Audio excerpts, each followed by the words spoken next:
Welcome, YouTube. YouTube. That is Josh right there. You may remember him from 3 weeks ago. Josh now speaks French just fluently because he spent Bonjour. time. Whoa, see?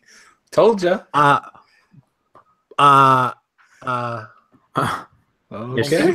Merci. Oh, yeah. Impressive. He's bilingual. Petit déjeuner. Yeah. Uh-huh. Petit déjeuner is lunch. Déjeuner is dinner. No, sorry. Déjeuner is lunch. Petit déjeuner is breakfast. Baguette. It's like a small lunch. Yeah. Small lunch. Very good. There you go, YouTube. See, that's why you watch the YouTube video. You get language lessons. Spanish, not Spanish. French. Oh, my back hurts from carrying the show when Josh was gone. Wow. Well, I'm ready to take the load back from you, Dave. Wow. That's really bad. It's not that kind of show, guys. YouTube. I gotta get all those out before we start. I'm rusty. Oh, gosh. Oh no. I'm embarrassed. Wow. Should I just leave now? It's gonna be a good show. I can feel it. I can feel it in my bones. All right. We got the Audacity ready. Yes. We have questions. Yeah, I wanted to ask real quick. Yeah. Nothing is off limits. This is a discussion we have. Yeah. This is just a question and something that I think would be fun to discuss. I started looking at this seriously like 4 hours ago. Yeah. I felt really good about it. And then, of course, I got drawn away at work and I didn't get to think of anything but one thing. So I'm going to try to think of other things as we go. Yeah. I've got a couple things to suggest. I mean, yeah, we'll get there. All right. Audacity ready? What else was I going to say? Yep. I don't remember. Okay. Yeah. Yes, Audacity is ready. Okay. 3, 2, 1. Welcome, ladies and gentlemen, to episode number 165 of the South Dakota Gamer Podcast. I'm one of your hosts, Chad Viss. Joining me, as always, the man, the myth, the legend, Dave Mann. Never tell me the odds, Chad. It's the ASMR Dave Mann himself. Also joining us back from his European vacation, Mr. Trendy himself, Joshua Owens. That's right. I'm here. I'm back. I'm ready to do it up right. And I feel like I look right now like I should be filming a wrestling promo. Yeah.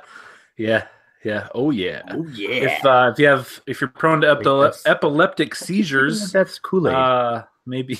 When Josh is on the camera, look elsewhere from the flashing lights.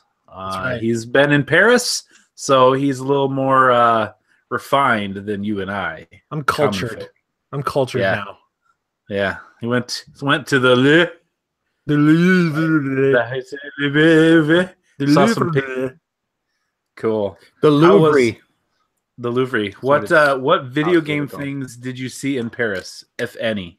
In any Paris. arcades? Mario, or where you were? Oh Paris. No, I didn't. Paris. I didn't see any arcades. We did pass. We did pass a couple video game stores. I did not get to go in any video game stores while we were in Paris. But yeah, I didn't see any arcades. But definitely, wasn't on your list of things to see while in Europe. I did prioritize. I did prioritize a couple comic shops. Yes, both in Paris and in Rome. So there was that. But I actually did look for video game stores in Rome. And there were a few, but not close to us. There were a few games in Rome, but not super close to us. So cool. You know what they say, Josh? When in Rome, go to comic shops. Yeah, and I did. I actually met the comic shop that I went to in Rome. I met a guy. Chad, you may appreciate this. I don't know if you're reading Oblivion Song. Mm-mm. It's really good. I recommend it. Anybody that's listening, Okay. check out Oblivion Song.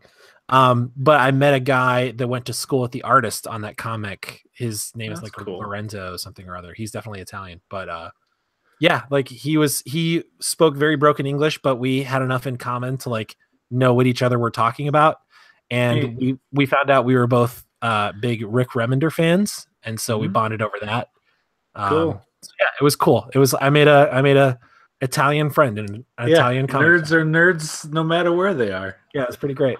Did you ask him to translate? It's a pickles. I did not. I did not. Missed opportunity.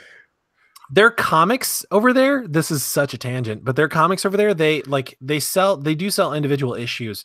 But one thing they do over there that I can think is cool is when one comic intersects with another comic, like the story spans like through several comics, they will sell both the individual issues, and also it looks like an individual issue, but it has both of those comics issues in it. Yeah. So it's like a miniature trade. It's usually only like 2 comics in one at a time. Does the store do that, or does the publisher do that? The publisher does that. So really? I wonder why they wouldn't do that over here. And it's not like they like shop out publishing, I guess, over there, because the publisher, I bought a couple trades, and the publisher on the spine is not DC.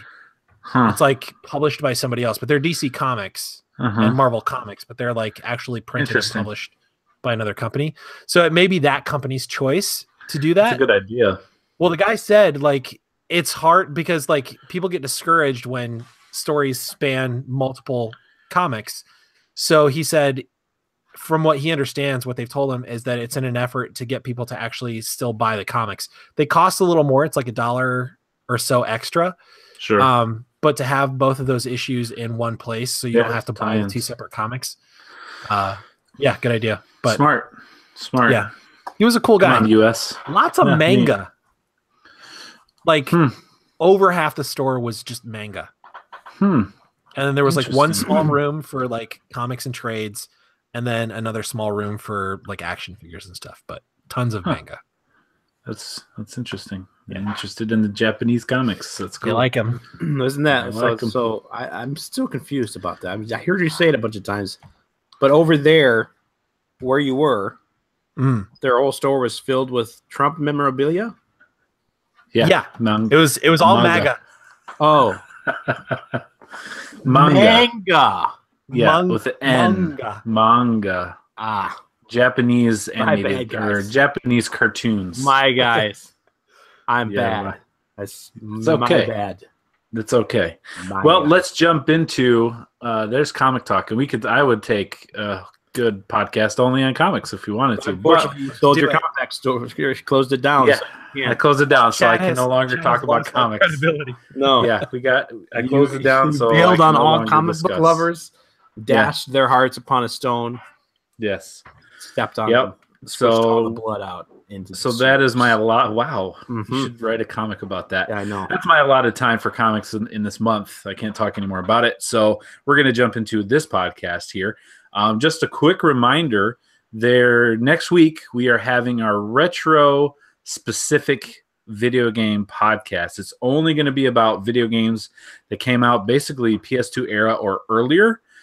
So we will not be discussing Xbox One stuff, PS4 stuff. We're going Even though God of War would have just come out. We may talk about it. We may take a segment to talk about that.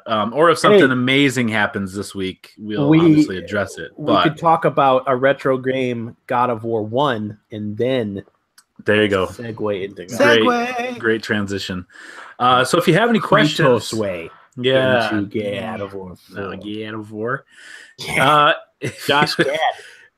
Wow. If you have any questions or topics you like to hear us discuss, or something you want to get our thoughts on, and maybe an old retro game that you enjoyed, or something that you just want to hear us discuss and see if there's something we played that you did or didn't, hit us up. Let us know, southdakotaGamer@gmail.com, or you can go to our Facebook page and let us know there as well. But it's going to be a specific retro show, so we're going to play retro games here this week. Some of us have been already doing that.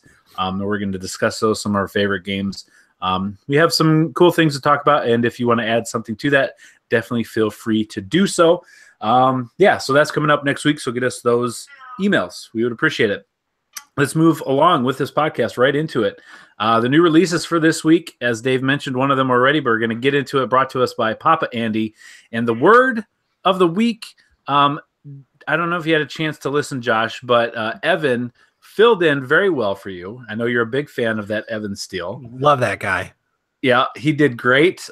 He was real close on a couple of these words of the week. Like him and Dave almost nailed it a couple times. Hey, so. No. I did nail it one time. Right. I was not wrong. Practically. No. You were practically right on the nose last week. Josh, you be the judge. I said that this word xenology. Wait, what was it called? Xenology, I think. Xenology? Xenology. There you go. Xenology, spelled Z-E-N-O-L. Or I'm sorry, yeah. X-E-N-O-L-O-G-Y. And I said it was the study of aliens. And Chad said, I'm going to give it to you. It is the study of aliens.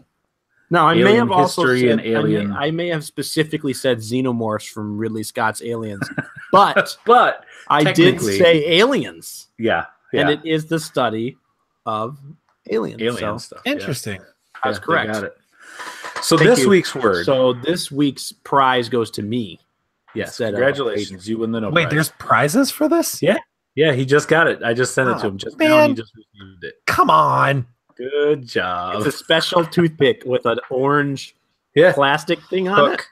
Yeah. That would have gone great with my glasses. I'll always know which one was the gift in my pile of toothpicks over here. Wow, you have a collection of toothpicks. Yeah. Interesting. All right, so the word different people. I just find them. I mean, if they're famous people, well, that's one thing, but just finding them, no. All right, word of the week. Word of the week is divagate. Divagate. Chad, no. Divagate. You're saying it incorrectly. It's divagate. Divagate. Actually, I think it's very obviously divagate. The great. If you haven't heard about this, I can't believe you, Chad. You're obviously saying it wrong, so I'm guessing you haven't heard of it. You've not heard of divagate. I don't think I've used it in a sentence ever. The great scandal of the divas. Divagate in our country. Yeah. The fact that you would completely overlook divagate. I'm not in that culture. I'm not in that culture. I mean, I'm just saying, Chad. I mean, right now you're kind of being a diva. Yeah. Well. Wow. Actually, it's not you. But you can't just call anyone divas that you want. That's what divagate's all about. Oh. Okay. If you look into the history here and the ledgers of divagate, the books, ledgers of divagate, the studies, yes, all of the findings, the research in the book of divagate.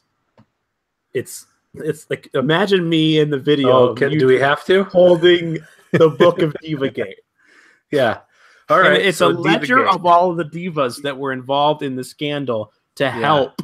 Oh, man. President Nixon in Watergate. Yeah. Oh, man. And then Gamergate became a part of it all because these divas who escaped Watergate came and they got involved in games media. And then they've caused more problems. And then they make a big deal because they're divas. That's what they do.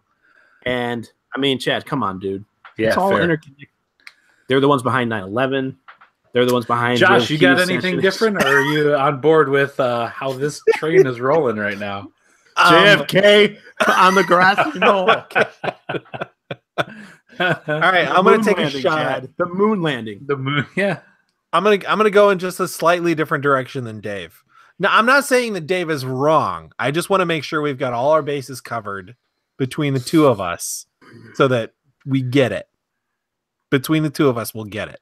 So I'm gonna take a slightly different approach, and I'm gonna say that divagate is when a company has gone through divestiture, and they are separating assets, and they need to make sure that those assets are categorized correctly. Okay, not as flamboyantly interesting as Divagate. That's for sure. But, not everything can be. That's true. Light up sunglasses. Let me tell you, Macho Man Savage. Though Josh is incorrect, there was a lot of that going on in Divagate. What he just said. That's the connection. Well, here's the true definition. Your definition of Divagate. It's something that happens here. Did you find this off Wikipedia? Yeah, it happens on this podcast often. It actually probably happened in the last 5 minutes. And that is to stray or digress. No, that's not what it is. No, Chad. Yes. I don't believe Divagate. To stray or digress. Nothing that never happens on this podcast ever. We never get off track, talk about comic books or divas going through gates. I mean, never talked about that, Chad. Right. I know. Now you are being a diva. You're asking for it every week, Dad, by having this segment. You're asking for us to divagate. That's true.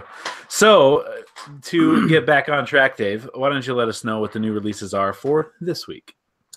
All right. The new releases for this week, April 17th, is the PS4, Yakuza 6, The Song of Life. And I'm going to read you the description. Now, I got to say, major spoilers here for anybody who's not played Yakuza 1 through 5. Okay. Fair. All right. I suppose that makes sense. While recovering from his injuries from the previous game, spoiler. Oh, come on.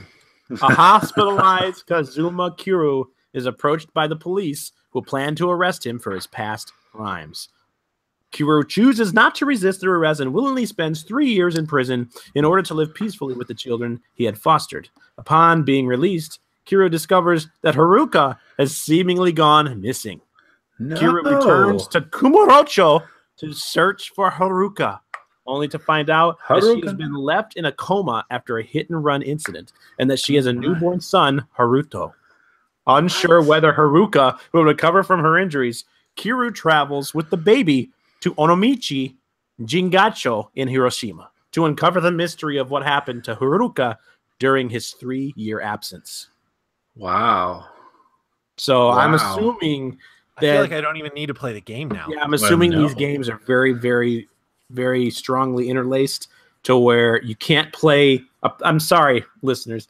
You're not going to want to play Yakuza 6 unless you play Yakuza 1 through 5 first. No, obviously. I'm just telling you. Take it from me.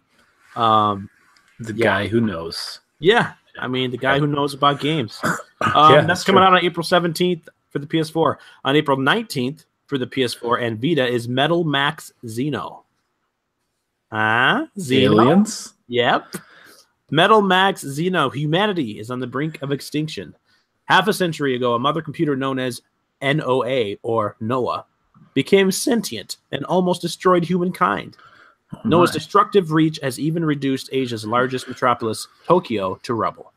Explore this. Now, that's also strange because Tokyo, in Japan, is in Japan, which is Asia, but this isn't the same Tokyo. This is a different Tokyo, and it's been reduced to rubble by Noah from the Bible. I'm assuming is what they're talking Obviously. about, like the flood and Noah's reduced. Explore this giant ship land on Tokyo. A casualty in this conflict as he searches for allies and hope in a vengeance-charged war against the machines. Here are some of the key features in Metal Max Xeno. Salvage new tanks and upgrade them using over 500 parts. Customize your tanks with a fresh coat of paint and the strongest firepower you can find. Explore the vast desert and unite with the remaining survivors to rise against the crazed machines. Enemies lurk around every corner, so make a preemptive strike on your foes when they appear on the world map from inside your tank, or disembark and explore dangerous strongholds on foot with your allies. That's Metal Max Xeno, coming to the PS4 and PlayStation Vita on April 19th. So go and get that, guys, since you're not going to be able to play Yakuza 6 until you're done with 1 through 5. Right. And then... I feel it's safe to say the heavy hitter here, coming out on April 20th, the game that all the reviewers and games media are currently abuzz about, God of War for the PS4. Now, it is just called God of War. It is the official 4th installment. I mean, I don't know if installment is the right word because there's plenty of games, more games than 4 that have come out. But as far as the main line games, God of War 1, 2, and 3, this is the next main game, I feel. Yeah. And as we know, a complete overhaul, basically, of both the character and the gameplay. Looking very great. So I have just a little bit more I'm going to read about this game since it sounds very exciting. Yes. From Santa Monica Studio and creative director Corey Barlog? Barlog comes a new beginning for God of War. Living as a man outside the shadows of the gods, Kratos must adapt to unfamiliar lands, unexpected threats, and a second chance at being a father. Together with his son, Atreus, the pair... Is that how you pronounce that? I've not listened to that. Okay. The pair will venture into the brutal Norse wilds and fight to fulfill a deeply personal quest. His vengeance against the gods of Olympus years behind him, Kratos now lives as a man in the realm of Norse gods and monsters. It is in this harsh, unforgiving world that he must fight to survive and teach his son to do the same. This startling reimagination of God of War deconstructs the core elements that define the series, satisfying combat, breathtaking scale, and a powerful narrative, and fuses them anew. Kratos is a father again, and as a mentor and protector to Atreus, a son determined to earn his respect, he is forced to deal with and control the rage that has long defined him while out in a very dangerous world with his son. From the marble and columns of ornate Olympus to the gritty forest, mountains, and caves of pre-Viking Norse lore, this is a distinctly new realm with its own pantheon of creatures, monsters, and gods. With an added emphasis on discovery and exploration, the world would draw players in to explore every inch of God of War's breathtakingly threatening landscape, by far the largest in the franchise. With an over-the-shoulder free camera that brings the player close to the action than ever before, fights in God of War mirror the pantheon of Norse creatures Kratos will face, grand, gritty, and grueling. A new main weapon and new abilities retain the defining spirit of God of War while presenting a vision of violent conflict that forges new ground in the game. Chad, how excited are you about God of War? 10 out of 10. That's what it's getting. Its Metacritic score, I think, was like 94 or something, or 90. I mean, like 10 out of 10, 10 out of 10, 10 out of 10. There's a 5 out of 5. And then there's like 9 out of 10. I think GameSpot gave it its only not perfect score, or maybe there's one. Yeah, it's getting fantastic reviews everywhere, and I mean, for the last few weeks, I've been getting more and more excited, and then to hear all the good things being said, and I've stopped listening now because I just want to play. I heard one guy specifically on his Twitter. They're actually going to give an actual review, but on his Twitter, he was like, "Hey, my personal advice: don't listen to any of the reviews." Yeah. Not because I disagree with them, but because this game is very surprising. It's story driven, and there's a lot. And someone's bound to spoil something, a screenshot, something that you're going to know is coming. Right. But the big thing about this game, other than talking about reimagining the gameplay, the deepness of the character of Kratos, which we never had before, that kind of stuff. The big thing I keep hearing is this is in a very small group of PS4 games that you must have. If you are a gamer, if you've bought a PS4, you need to have this game when it comes out next Friday.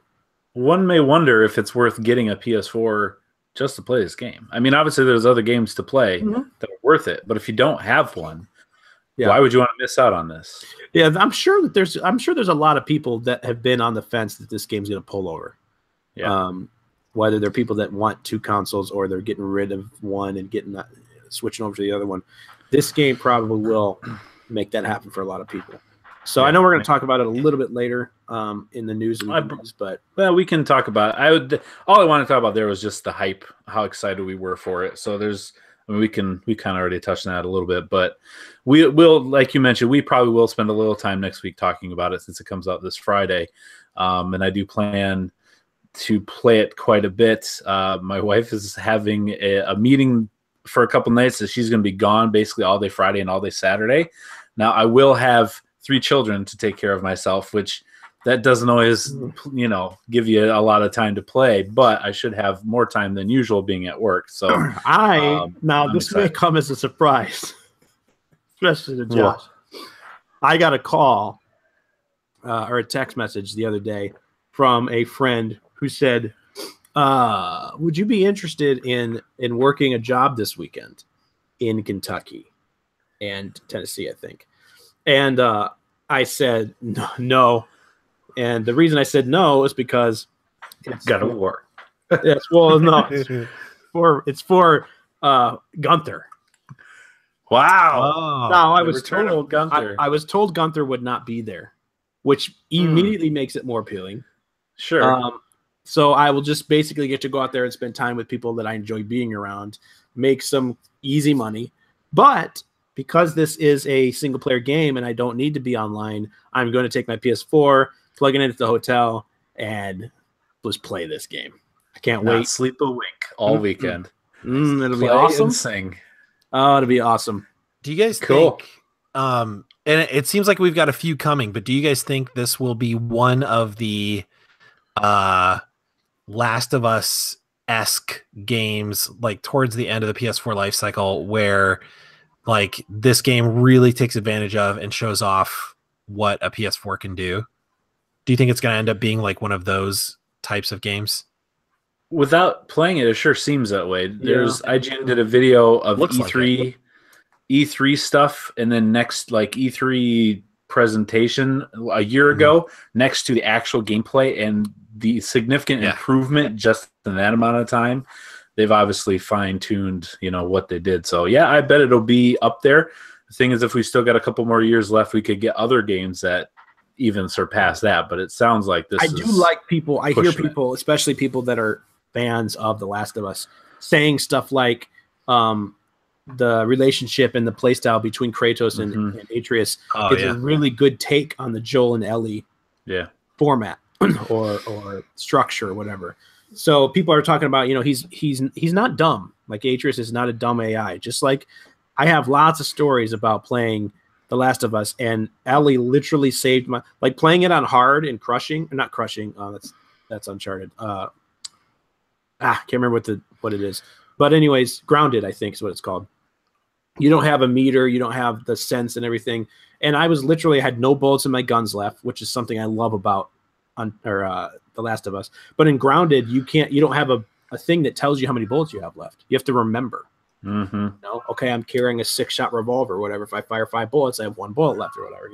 The Dirty Harry type stuff. I remember if you fired 6 shots or 5. But I was out. All I had was a board, and the guy was coming up, and I was gonna jump out and hit him. And then right before I did it, I was using the camera to kind of look around, and I saw there was 2 guys, and I said, "Well, crap, I'm done. I'm dead, because I'm not gonna be able to do this, but I'm gonna try." So I jump out, hit the other guy. He swings, the other guy shoots and misses, and then his gun clicks, and he has to reload. And I got hit, and I'm down to like my last breath. I'm like, well, this is it. I start finishing off this guy. As soon as he raises his gun, Ellie jumps on his back with her pocket knife and stabs him in the neck and kills him. Yeah. And I was like, this is awesome. And that's like my 7th playthrough, and I was still blown away by how much I love that game. And so when I hear that people comparing that relationship with that AI and the player to Joel and Ellie, I'm like, oh yeah, I can't wait. I can't wait to have that again, because that was so exciting. And then to hear about this axe that he has, and people talking about the axe, and how I keep seeing things over and over about people saying how satisfying it is to throw that axe around like Thor and recall it and stuff. And one thing I saw that I copied and pasted, somebody had written, they said right away the magic of throwing the axe, having it stick anywhere in the world. So that sounds awesome. Just throwing it and it sticks to stuff. Stick in a tree or whatever. And then recalling it and kind of playing around with that and realizing you can hit people with the axe on the way back. So you can throw it behind them and then move in front of them and recall it, and it'll hit them in the back. Yeah. Like, that's so cool. The physics and stuff. It's a great really gameplay. Cool. And they said the sound, the subtle vibration you get when it gets back into your hand, everything, they've done it perfect, they're saying, to where it really feels just great. And it's so satisfying to do that. It's awesome. So I can't wait. This has increased in hype for me over the last month or so. And it sounds like it's a huge game. Like, if you want, you could probably spend 40+ hours in it if you do a lot of the side stuff. So oh gosh, in the single cut. So Josh, you've heard about this, right? Yeah. This is amazing. I cannot wait to see how this works. Is this the only game that we have that does this? Yeah, as far as I'm aware. Yep. So and nobody has said anything but positive things about it. So I cannot wait to see how that works. I think again the closest we've got, as far as I know, the closest we've gotten to a single cut game like that is something like Dark Souls or Bloodborne, where like the entire, like you can walk through the entire world, but that's still not even a single cut because it still cuts for boss fights and story stuff and like whatever. So yeah, it's impressive. That's pretty cool. Yeah. Cannot wait. Friday. Oh yeah, Friday morning. I forgot about the other games on the list. 2 more things. I was just waiting. Also, on April 20th, we have 2 releases coming to the Nintendo Switch. The first one is Nintendo Labo Variety Kit. Now, you can go online, you can look at it. For all of you that don't know, Nintendo Labo is a series of mixing physical and digital stuff together, where they send you basically a kit, and you've got cardboard cutouts, you like basically cut by numbers or punch out by numbers or whatever, and build these different things that you can slide your Joy-Cons in, you can slide your Switch in. They give you, some of them have string, and they make pulley systems, and some of them have like reels for like fishing, all kinds of different stuff to do and play with. The Variety Kit includes 2 Toy-Con RC cars, Toy-Con fishing rod, Toy-Con house, Toy-Con motorbike, and Toy-Con piano. Now, obviously, it's a play on the Joy-Con thing there, but there's things that they go on to talk about. Basically, it's just, for example, Toy-Con RC cars. Use your Nintendo Switch touchscreen to control your own Toy-Con RC car. Basically, it's just that uses the vibrations and the Joy-Cons to move stuff around and do different things. So it's interesting. Now, I will say the advertisements they have with these are kids that are very, very much older, in my opinion, than the ones that will be interested in this. But nevertheless, that stuff is available. You can go and you can check it out. Also, the other one that they're releasing is the Nintendo Labo Robot Kit, which it says Toy-Con number 2 next to it. So I don't know if that's the second one or if it means it's got, I don't know what that means.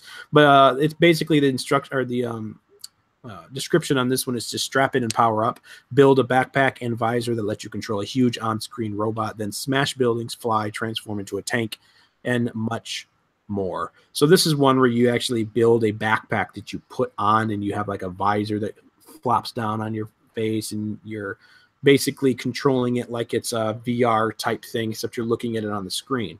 Then you can change into like a tank or a car, or there's like fishing with the other one with the Variety Kit, like I said before. So it'll be interesting to see how this stuff takes off and how it actually is received by the public.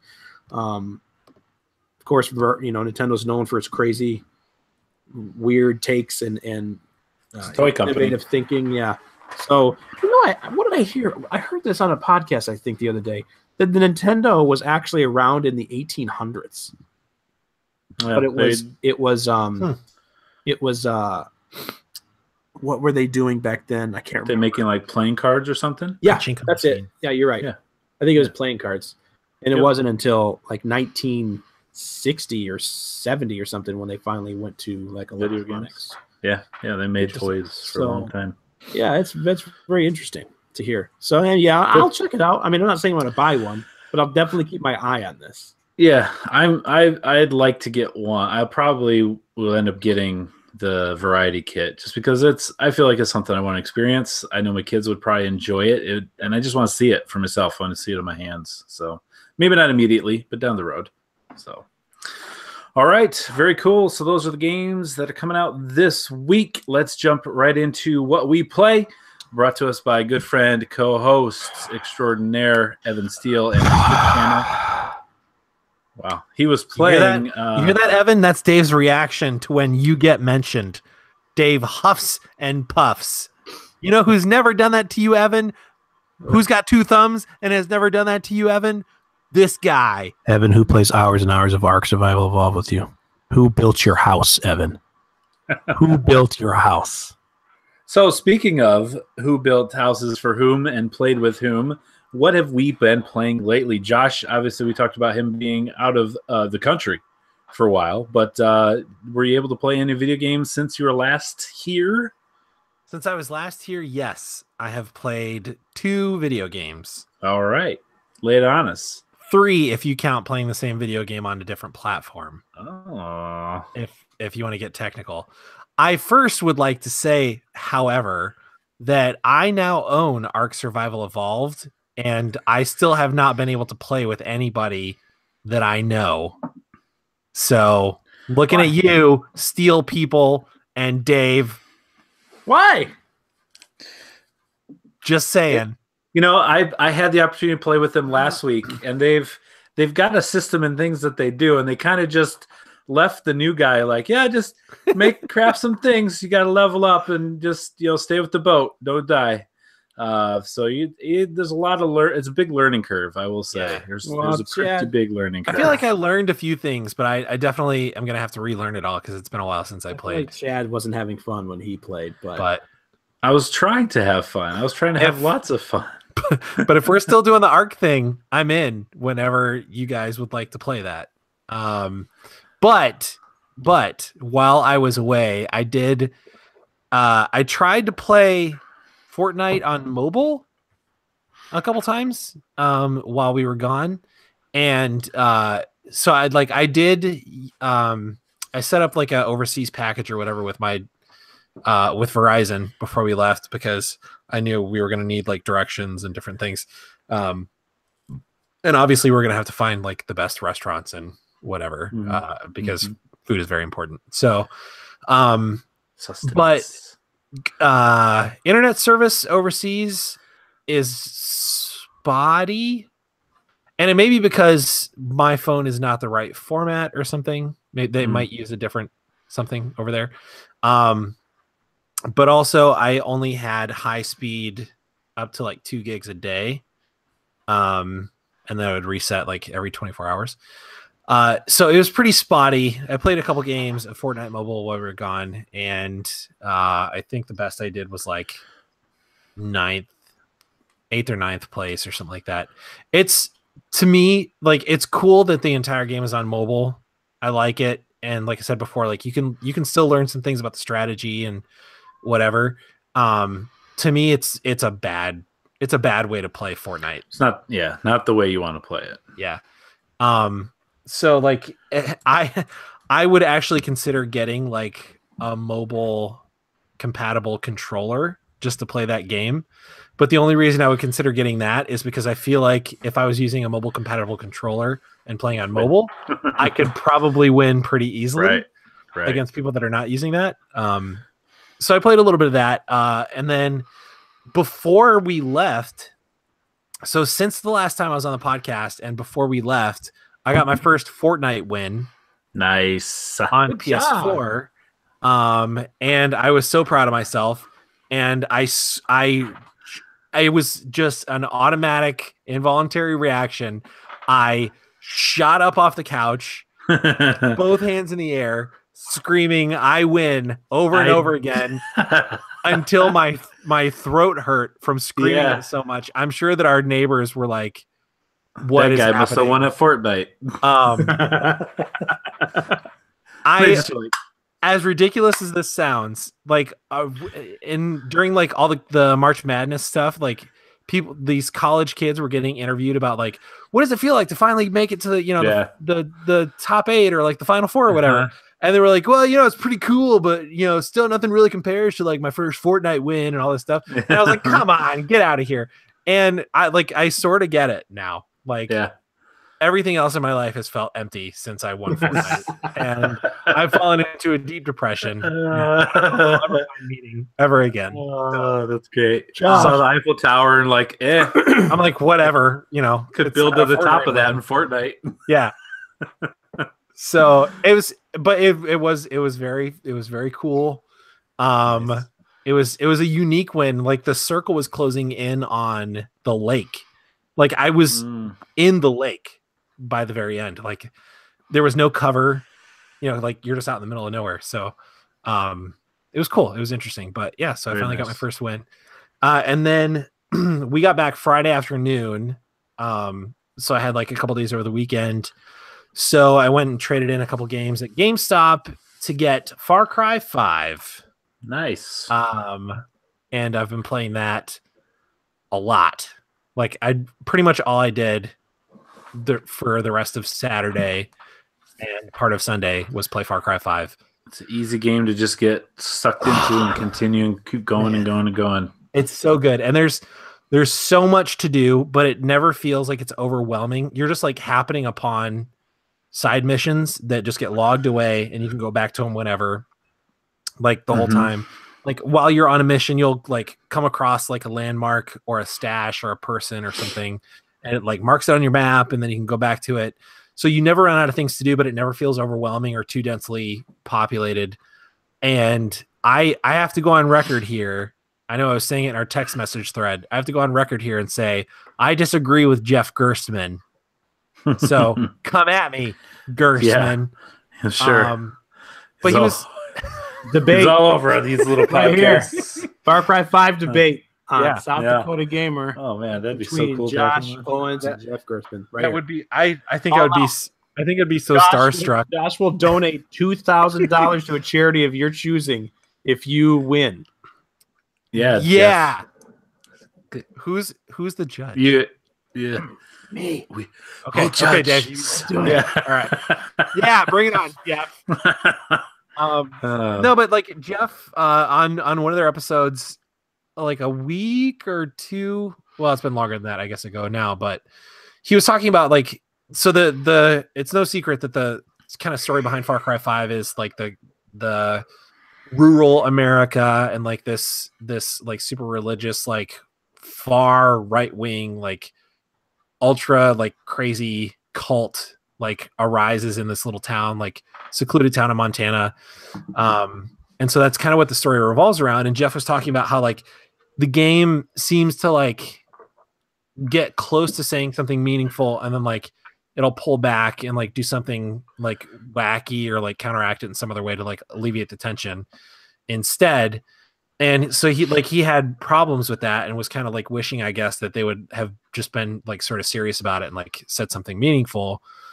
To me, like it's a Far Cry game. So I don't go into a Far Cry game expecting like scathing social commentary. Like I don't think really that they're pulling that many punches, at least as far as I've seen. Like I've cleared one area so far. But like everything that they've done as far as like the storyline around the cult, like to me there's a great balance between, because that's like super serious. Like some of the cutscenes are like graphics, not like really the right word, because it's not like super gory, but like there's a lot, like it's very violent and like very like, oh, these people are doing some really crazy stuff. So brutal. That stuff is there. And like the ideology and like the influences and like I think it's as plenty when it's like doing that stuff. But there is also some just dumb, wacky stuff. Like there's a mission where you can help a crazy scientist build this crazy like thing that once you activate it, like he just disintegrates and like you don't know if it actually worked or if he just blew himself up or whatever. But there's all these like tinfoil hat type people that you meet, and so like it has a lot of that wackiness to it. But I think it's a perfect backdrop or a perfect relief from like all of the very brutal, serious like main storyline stuff. So I don't feel like it's really pulling any punches. I never expect a Far Cry game to like be really serious. Be hard hitting and like do that kind of stuff. So I'm really enjoying it so far. Like the combat is really good. I really like the buddy system and the different specialists and fighters that you can pick up. And I don't even really have a problem with like how they changed the hunting and like skinning animals and how that translates to like perks and how you get like different perks and stuff like that. I think that's all fine too. I actually sort of prefer it the way it is now, because like hunting and skinning animals and collecting like 3 deer skins to make a new like ammo pouch or whatever. Like that was always pretty, like that's take you out. Like you have to go because you can't carry enough ammo. So I got to go find 3 deer somewhere.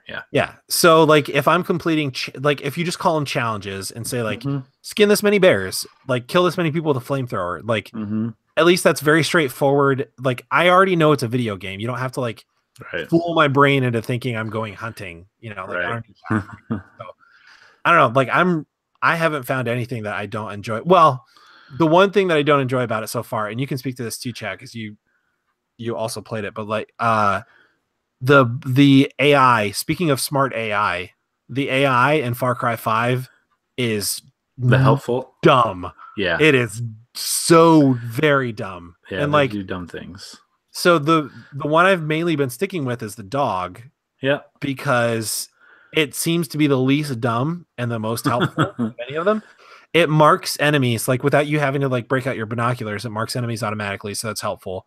And it also doesn't get seen or like get in the way as much as some of the people do, but like you'll be sneaking around and like in Uncharted, for example, like whoever you're with can be right in front of an enemy and they don't get seen. It's only based on whether or not you're visible.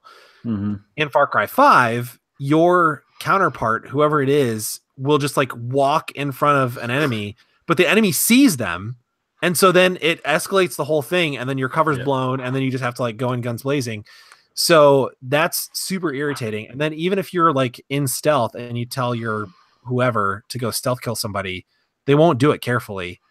And so they'll kill that person, but usually they'll get seen and then everything goes crazy, especially if you have the pilot and he's just randomly coming in and like shooting people and dropping bombs. He's like, he's got target sighted. And I'm like, no, don't sight targets. I'm still sneaking around. Yeah. I sometimes directed people away from the thing. Like, go over here. Yeah. So other than that, everything is pretty enjoyable so far. So I'm having a good time. I started with John's territory. Okay. The motivational speaker type dude. Yeah. And I don't know if that's where you were supposed to start. I feel like they were guiding me towards. Yeah, they kind of suggest it. You can go wherever you want, but they're like, go south, go down here. That's where I would say, but go wherever, but go down this way maybe. So it's so good though. Cool. I'm excited to play more. So. Glad you're having a good time with it. But yeah, that's all I played. Yeah, that's all I played. All right, Dave, what have you been up to? That's all I play. Sorry. Before I get into what I've been playing, I wanted to tell you a little story. Oh, okay. About someone you know. Okay. Friend of the show. Yeah. Tyler May. Now, good old Tyler. Last week, I told this story, but you weren't here, and I felt like you shouldn't miss out on it. We were playing PUBG, and now Chad and I and Tyler were playing in a group of 3. We parachuted down. We're going to start looting, right? So I said this before, and I'll say it again. Man, I love being a turtle. No. Tyler has a tendency to stray just a little bit. Again, he's not a novice. He knows how to play the game. He does very well. He's got his own wins and everything. But a lot of times he'll be going, he's not scared to go off on his own. But sometimes we don't, like, he doesn't call it out. So we were like, we'd be over here and all of a sudden it's like, oh no, Tyler, we're over there. So he's not doing this at this point. But we're in these 3 houses. Tyler's in the northern house. I'm in the most southern house. Chad's in the middle. All of a sudden, Chad's like, oh, there's someone in here. I'm going to get shot. I start booking it, right? I'm thinking, okay. We're about the same distance from Chad. So when I get there, Tyler will get there. We can handle it. We'll get there. So as I get in, I realize that Tyler hasn't started to come yet. He's still in his house. And right when I get in there, Chad goes down. I turn the corner. There's 3 of enemies in there with Chad. And I don't know if a 4th one is there yet, but there was a 4th one coming. So I start shooting at them. They start shooting at me, and then they end up killing Chad. Chad's done, out of the game, out of the match. All I have is a shotgun and like a little mini Uzi. So I hit one of them, down him. I'm like, all right. I jump back behind the cover. They're shooting at me. I jump out. I try to finish him off. I get hit a little bit. I jump out. I go down another one. I'm like, great. So the other guy goes and hides. I turn around. I drop one of them, kill him completely. Then I start shooting at the other one. Then the 3rd one comes. And I'm like, oh, crap, I got to reload. I'm reloading. He's shooting at me. I'm jumping up in the air, miss him. I turn and hit fire, shot him in the face, downed him. 3 guys down, killed the second guy, killing the third guy. By this time, the whole time I'm doing this, I'm like, Tyler, come and help me, come and help me. So he's on his way. So he gets in to the building and is coming over to where me and the 4th guy who had come in now, he sees me. He knows I'm over there. I just finished off his 3 friends. And I'm like reloading my gun again. He's like pressing me. I'm like, I'm going to die unless you get in here. And Chad, who's dead, is spectating. Chad's spectating. And Chad's going, yeah, Tyler, he's right over here on this other side of this room. Right when you come in. Yeah, right when you come in. I don't know if he said go right. The story would be even better if he said go right. But he did detail where the guy was. Tyler runs in past that guy, comes into my room, and shoots me in the face and kills me. Oh my gosh! And I lost it. I was screaming, and I said, "No, that's me. That's me." And I was like, "Oh wait, I thought it was." He's like feels really bad, and then at this point, I'm thinking, I don't even care what you say right now. If you don't kill this guy, and res me, if you die, I'm done with this. And thankfully, he did kill him. He was apologizing the whole time. Still, he killed him. It was like no big deal. At that point, he was not even thinking. He was just like instinctively, "I'll kill him. I'm so sorry." And like he's shooting and like he's resing me. And we actually got like 6 or 7 plays or something at the end. The best thing about it is it's live it's on Twitch. Like it's on my Twitch channel because I was streaming. Is it saved? I don't know. I think I did save it. I'll have to go and clip that part out specifically, but oh man. That was the loudest I've ever shouted at 2 a.m. I'm pretty sure. It was pretty great. That's hilarious. But I did not play any PUBG this week. I did not play that at all. I played a lot of Ark Survival Evolved with the Steel Brothers. So sorry, Josh. We have been playing this game, but you're like on Ninja all the time. I don't ever know that you're on. I'm just a text message away. Plus you were in Paris. So I was in Europe, so I'll give you that. But yeah, we've been playing a lot. We've got a little house we've made on this little island. We've got some dinosaurs. I've tamed Petrie, the pterodactyl. Nice. Named after the lovable character. Before time. Okay. He's the best character. Yeah. So him and I have been flying around, getting stuff, getting into trouble, almost dying. Him saving my life and me saving his. You know, it's a good relationship that I have with Petrie. Yeah. We've built a bunch of stuff. We've died a bunch of times. We've been, leveled out and rebuild and all that stuff. So we're having a lot of fun playing that. There's a lot of stories to be told in there too, but I don't want to spend too much. I don't want to belabor too much. I also did play Ghost Recon Wildlands because of the news from last week that Ubisoft put a Sam Fisher Splinter Cell DLC into Ghost Recon Wildlands. So I was like, I got to find Sam Fisher. So I go and I started the mission. It was really late at night. I was falling asleep. I'd been up early, came back from Houston, and I was like, nah, I just need to go to bed. So I actually went to bed at a normal time last night. But I started the mission and got spotted, and he was like ticked off because you're supposed to go on his mission and find him, and then he'll tell you a bunch of stuff. You get cutscenes with him and everything. So it's really cool. And it's done by Michael Ironsides, the voice of Sam Fisher. So that was really cool as well. But I'm going to go back in there and do that. That's one thing I wanted to do. And get back into that game. It's like, they've got like a 4 versus 4 PvP thing now. So that's something I want to look into. Plus, I've never finished the actual game. So I need to go in and do that. I still have to finish Far Cry 5 too before I just don't have time. So, but yeah, Ark Survival Evolved and Ghost Recon Wildlands is what I played this week. All right, that's what you play. All right, well, what I play sometimes. Well, let me tell you what I play this week. I did also play Far Cry 5. I finished it. I rolled credits on it. I have 19 hours of gameplay, and I obviously did not do all the side stuff. I killed over 1,500 NPCs.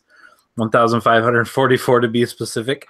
I captured 21 outposts, did 59 challenges, caught 64 fish.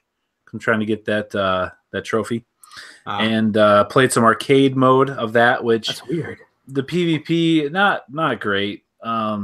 It's real, like you can make your own map. So there's a lot of like user created maps, and they're glitchy as all get out. There's walls missing, floors missing, you'll fall. It's a broken thing.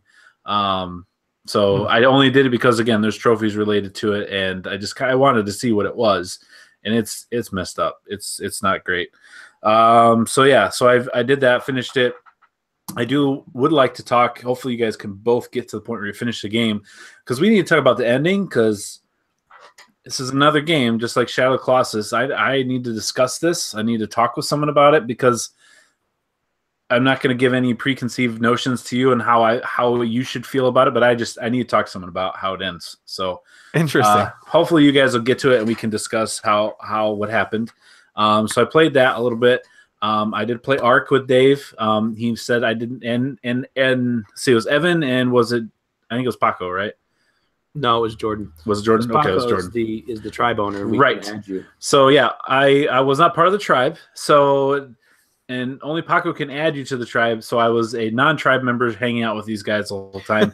I'm a low-level guy. Yeah, I made a point to have him make us all owners. So the next time you're on, whether it be tonight or whenever, we can get you. So I'm a brand new kid, right? Brand new guy, and they've got all these cool clothes and really good weapons and a ship. They're with chests, and they're just got all these things. I'm like, what should I do? I was just like, just go up and start collecting some berries. Just start collecting berries. You get XP for everything you do, so just collect berries. I'm like, all right. So I'm collecting berries. I'm like, so how do I get wood? He's like, find a tree and punch it. I'm like, all right. So I'm punching trees, and I'm getting hurt. I'm like, what? Bloody in my screen because I'm punching trees, and I played it before, but not enough to really remember much of anything. And they're like, and all of a sudden I turn around and the boat that we were on it's just gone. I'm like, where'd you go? Oh, we just went down this way. And the game isn't real great at showing, and maybe it's because I wasn't part of the tribe, I had no idea where you were. I couldn't see like the name, the gamer tags or anything. So I'm like, so next thing I know, these little ankle-high dinosaurs are just killing me. I have no weapons. I'm punching them, and I'm just dying. Compies, man. Yeah, I'm like, I need help. And they're like, where are you? I'm like, I have no idea where I am. I'm where we were. And I just die. And so, yeah, maybe I didn't have a ton of fun. I know it would be fun, and probably being part of the tribe will help with that. But we played for a good long time playing that game. So I played a little bit of that. I also played a couple matches of PUBG by myself just to make sure I played some that week. Then I also played some Fortnite the other day with Carter. Him and I played some duos. We got to second place. That was the best we got. Nice. He's a lot better than I am. He has got the Reaper costume skin. It's the John Wick that you get for level 100. Nice. He has that. Just to give you an idea of how many hours he's put into this game. Nice. So we played some of that, and we got some news on Fortnite here coming up soon. So I'll stop there. And then also I've been doing this weight loss challenge with some guys that I know that ends in May. And so I've been trying to find ways to exercise, get on. And if you're unfamiliar or haven't seen the news here in South Dakota, we had 12 and a half inches of snow over this weekend. So literally over a foot of snow landed in middle of April. And so I've been inside. So I got the treadmill out. I turned my TV, hooked my PlayStation up, and I got on my treadmill and played some Telltale Batman Season 2, The Enemy Within. So I played through all of the first episode and part of the second episode. And that game is really fun. It continues the awesome stuff from the first season. And I got to see the Riddlers in there. I got to see Bane for the first time. And it's different takes on them. They're really good. They're really good. So I enjoyed that. And then I also played some Skyrim, not the video game. I put together a puzzle.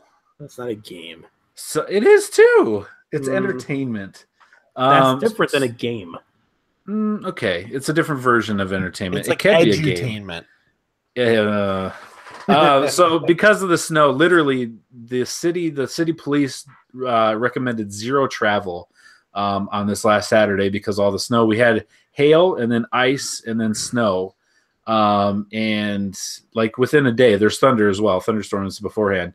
So there are people driving out on the main roads getting stuck with their cars because the plows weren't out because it was so bad. and police would come by, pick them up, take them home, just say, leave your car there, get it tomorrow. Literally in the middle of a road, just leave it there, get it. It's not worth it. Go home. We'll take you home. Get your car later. So we couldn't go anywhere. So we, rather than playing video games all day, trying to be a responsible parent, I was like, let's put together a puzzle about a video game. So we got the map of Skyrim and we put together this puzzle. It took us Saturday, Sunday, and we finished it today on Monday. So I did that. That was a lot of fun. Next we have a Destiny puzzle that's like twice as many pieces. So we'll see how that goes. But puzzles are great. How many trophies did you get? Well, yeah, trophies. My son and I earned trophies of bonding. So okay, that's not how trophies work. That's not how trophies work. No. But we even got the puzzle glue, and we put glue on it so that way I can hang it up. Oh, that's cool. So you can never play that game again. Nope.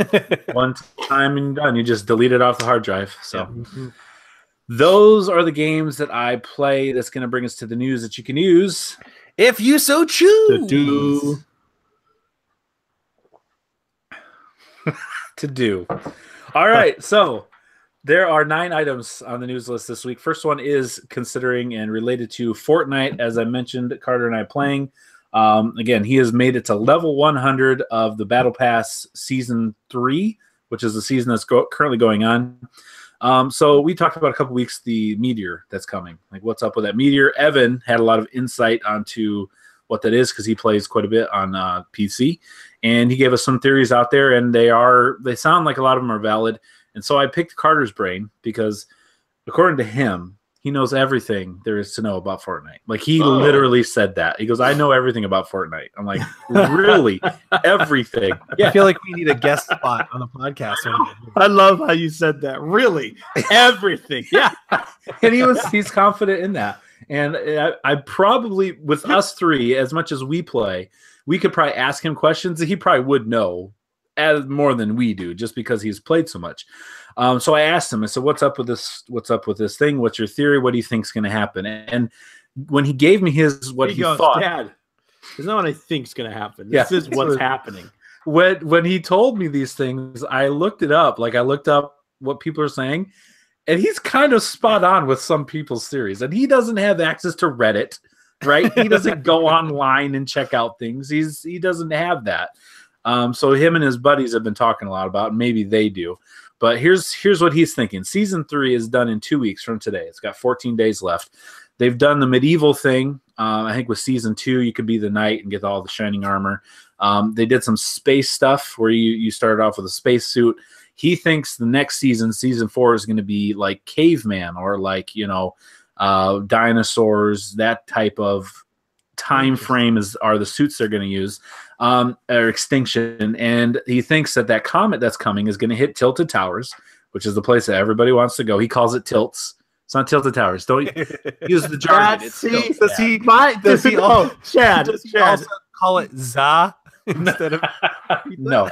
Chad, my son did the same thing to me this weekend, and I didn't know what he was talking about. See, he said something about tilts or whatever. Yeah. Tilts. It's Tilted Towers. Tilts, and I was like, "What? Yeah. Like you're gonna go down?" And I was like, "Oh yeah, Tilted Towers. Yeah, I know what that is." Yeah, of course. So he thinks the meteor's gonna hit Tilts, and it's going to blow it up, and it's going to make a huge crater. And what's going to happen is it's going to like unearth all this stuff that's been there, and we're going to get this dinosaur caveman thing. He also thinks that if it doesn't do that, it might hit somewhere else and create a new map. So right now, the only map is the one map for Fortnite. Yeah. He thinks that the meteor will create an additional map. And then the theme of Season 4 is going to be, cavemen and dinosaurs and things like that. So I went back and looked, and there's some people out there that's what they're saying, that's possible. Another thing too is that, and he didn't say this, but I looked, and we looked at it together. The Fortnite map is kind of in the shape of Poland, like the real country Poland, and where Tilted Towers, aka Tilts, is at. Back in 2015, a meteorite hit that place in real life Poland, and they put Tilted Towers in that exact place on the map. Oh, that's in crazy. Fortnite, and so that's why a lot of people think that this meteorite will hit that place specifically because it really happened in Poland. Epic has said nothing confirming any of this. They've not said what season 4 is yet, even though there's 2 weeks left on season 3, and they've not said they've acknowledged there's meteor there, but they've not said what it's going to do. So there's a 12-year-old's thoughts. Consider the fact that the lightning in a bottle that is Fortnite, right? Not just the battle royale thing, because that's very much an in thing. Everybody's doing it, right? PUBG was the one that really put it on the map, got the talk going.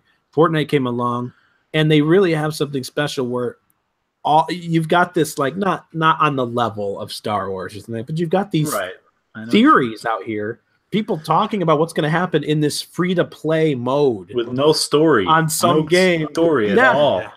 It's crazy. Yeah, it's pretty crazy. So it's huge. I wanted to keep our pulse on it as Dave, he says things. I'm like, I don't know. He's like, you got to go to this place. I'm like, I don't know where that is. Like, we were playing together. He's like, here, all right, well, the bus is going this way, so let's drop at this. And he says a word. I'm like, you're going to have to mark it because I don't know where that is. Like, oh, Dad.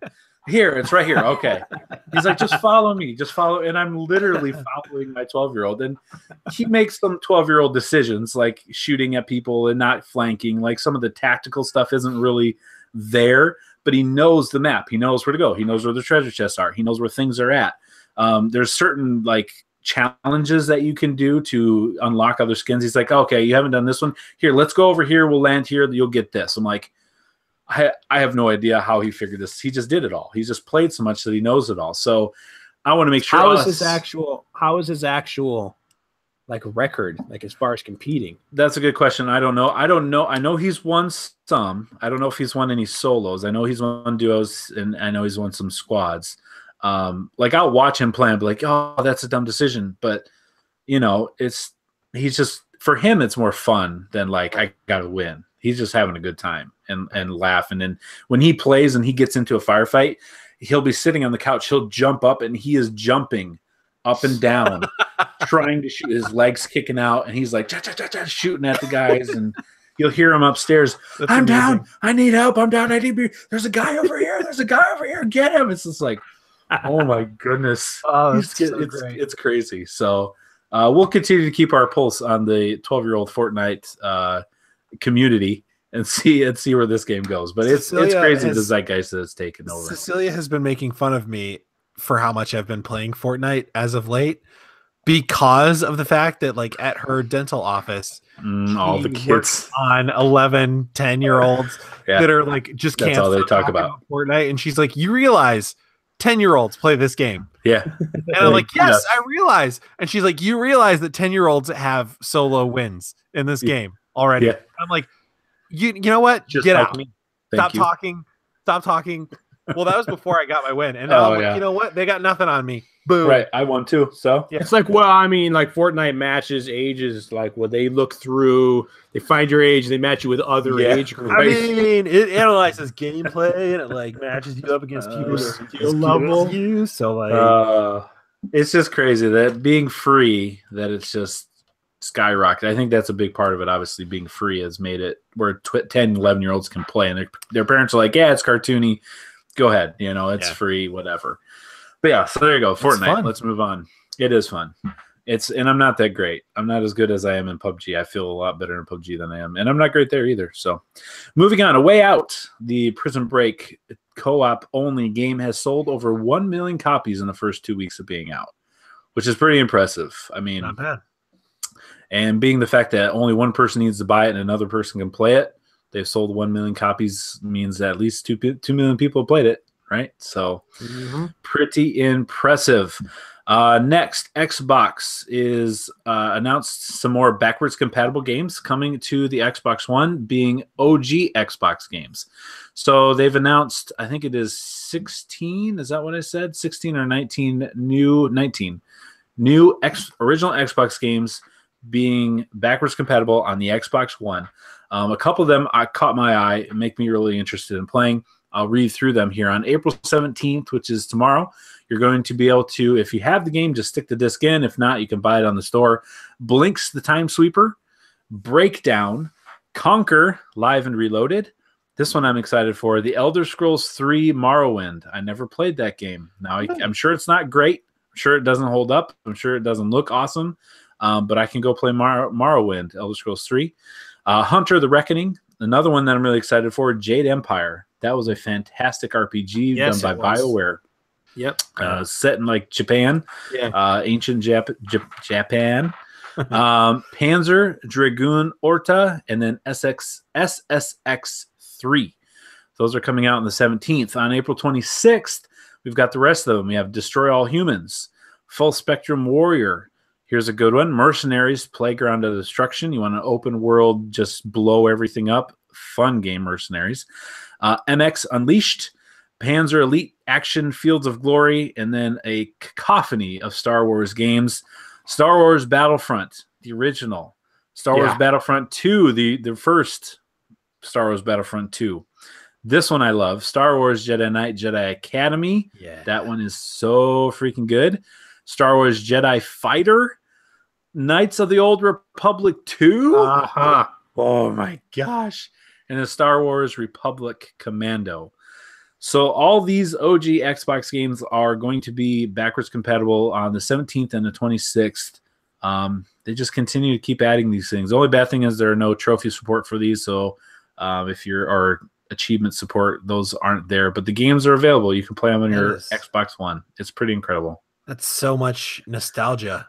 Yeah. So many of those games, I'm like, oh, man. I know. Jedi Academy. I just remember that was the first time I played a Star Wars game where you had a lightsaber, and I felt like I had – this is before Force Unleashed, obviously. I felt like I had the Star Wars Force powers. It was pretty cool. Yeah. So those are coming, and they continue to add those. Next thing for Xbox, PUBG test servers are going to be coming to the Xbox One here this month in April. We mentioned last week that the Miramar map is coming in May. So the same guy that does all that stuff talked about how they're going to add test servers. So, and it won't be like only certain people are in. You just have to log into the test server. So you'll be able to test. Obviously, I would assume Miramar first. You can play on that. And then when they have the Savage map, the smaller map, eventually you'll be able to play on that as well. So that is coming here in April, only a couple more weeks in April. On the PC, however, they added a new temporary gameplay mode called War. And it's basically team deathmatch. It pits 3 teams of 10 each against each other.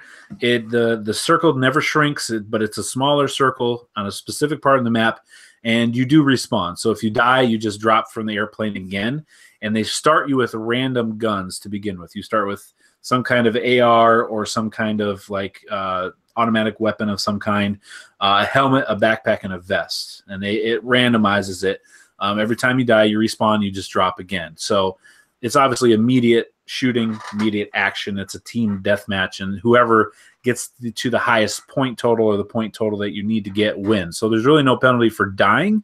You just want to make sure you're killing the other team quicker than they kill you. So that's obviously only on the PC. And only going to be around for a little while. Next, Destiny 2. Remember that game? Remember Destiny 2? If you listen to the audio version of this podcast, the opening score is from Destiny 2. It's the Tower song. We played a ton of that game with the SD Raider crew. We've got a good group that's still on there. Josh's brother and sister-in-law are part of that group. And honestly, it's fallen off. We've fallen off. I've fallen off the game as the leader of the clan, and a lot of people fallen off. Some people play a little bit more than others. But a text thread was started in the clan page by one Dave Mann, just bringing up Destiny, and then he started a whole conversation to which he never returned. Even still. Has not popped back in to like be like, yeah. So he basically came on and was like, man, sometimes I wish I missed, this whole being part of this clan and playing this game. And that was all like, that's what he said. And it just got things started. And people were like, yeah, we should do that. And we never finished the raid. Again, if you listen to podcasts semi-regularly, you realize we tried it. We got to the end. We got to Callus a couple times. And we just couldn't finish him off.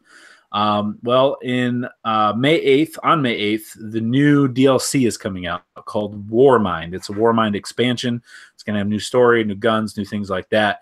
On the 24th of April, Bungie is going to do a stream where they show everything that they want to show and tell everyone what's going to be there. So knowing that this was coming, someone suggested, well, when the new DLC comes out, new expansion, we should get back in. We should set a night. We should go in there. And we should just finally do this. And I think we got at least 6 people that were like, yes, let's do that. So the plan is sometime after May 8th for the SD Raiders to get back together and try to take down Callus once and for all. So if you're out there, you listen to the podcast, and you're part of that clan, or you'd like to be part of the clan on the PS4, hit us up. We're going to set a date. We're going to do a community game night that week, and it may be more than one night in order to do this, but we're going to finish this raid. You in, Dave?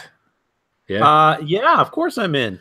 Okay, I just didn't know. You just started a conversation and disappeared. So hey, I am one of the original SD Raiders. So. That's true.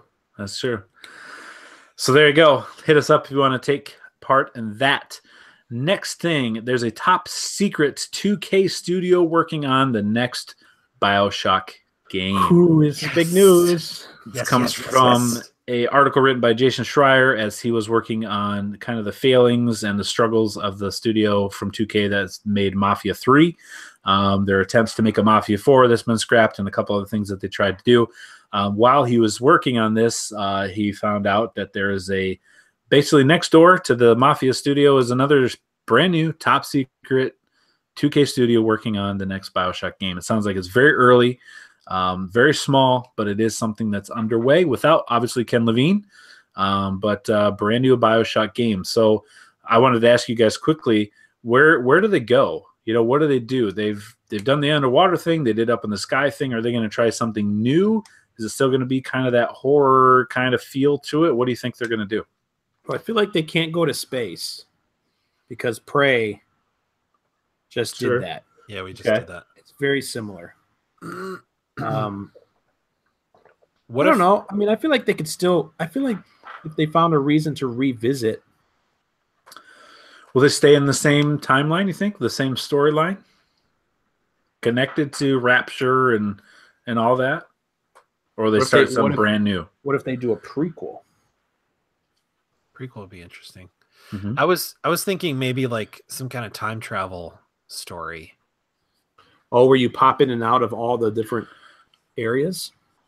Yeah, you can like even cross like we've seen games before where they've done that, where you've had a main story you're used to, and then you start as a different person in a different game, and you cross threads with those people, right, and you see your characters that you've played in other games.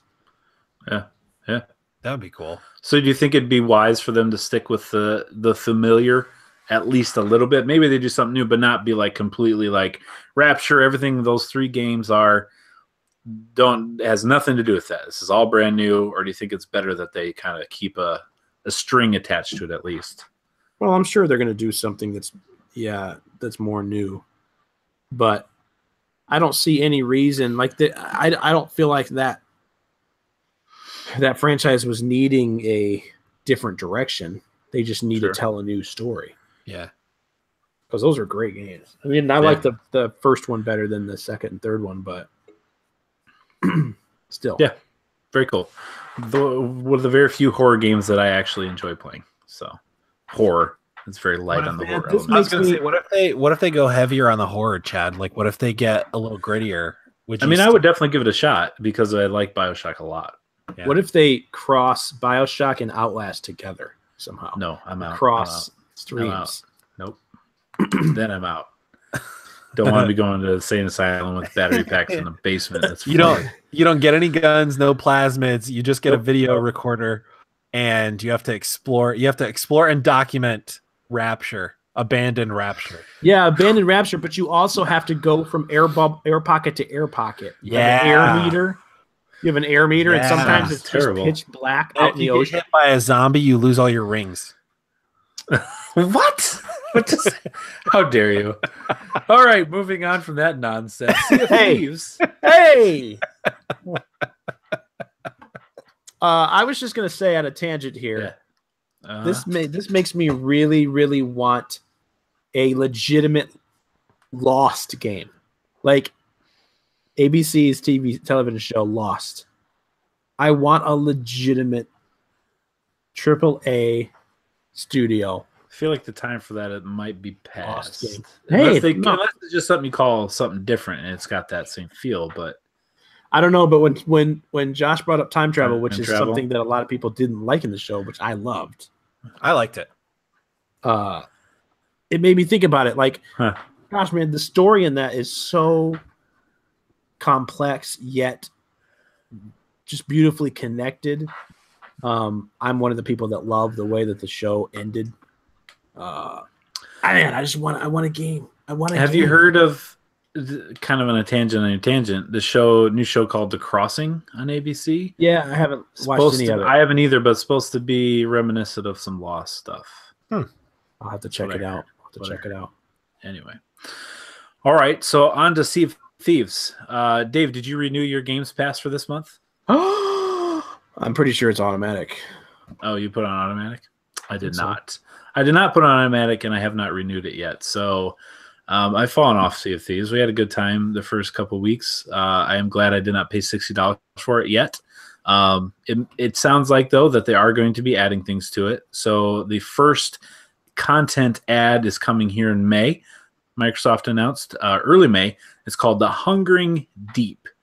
It's going to feature a new enemy with crews, and you'll need to discover and defeat as part of the unique event. So it'll be crewed ships, the way I'm understanding, of enemies will have their own ships out, not just other players, but NPCs will have ships that you're going to have to go out and find. They're going to add new mechanics to aid players in the venture, new rewards.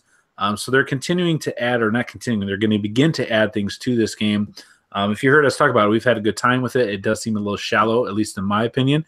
Very broad, very wide, but shallow. A lot of repetitive things there. Undoubtedly something I think if they continue to add things to it can be unique and very special. And this will be the beginning of that happening. They've even said, as we've always said, launch is just the beginning or just the start for Sea of Thieves, and we're going to grow and evolve the game with feedback from our community. So the Hungering Deep will be the first added content for this.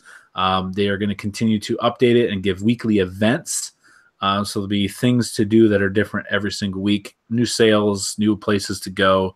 They're going to add pets and bigger ship capacities, things of that nature. So I think this is a game that as they grow things, it can become even more and more special. Hopefully they keep the player base around long enough to see it through, though. Yeah, I'm excited about this. I started Games Pass just to play Sea of Thieves. So we should schedule a time. Sometime. We should. We need to get a ship together. Yeah. And go out and we need to get our ship together. Let's get our ship. Come on, guys. All right, I'm gonna write that down. Title of the podcast. That's fantastic. Get your ship, our ship. Get our ship together. Done. See, sometimes I struggle with podcast names, and that was an easy one. All right, and then lastly on the news list this week, together. Get your ship. We'll go with you. Yeah. Get your ship together. All right. Lastly on the news list this week, something I don't know if you really care about. It's out there. Some people care about it. Well, I am outraged. Are you? Billy Mitchell, if you've heard of him or not, he is is an old man with not old. He's older than us. He makes hot sauce. He makes hot sauce, supposedly pretty good. And he's famous for having the first person to get to 1 million points in the OG Donkey Kong arcade game.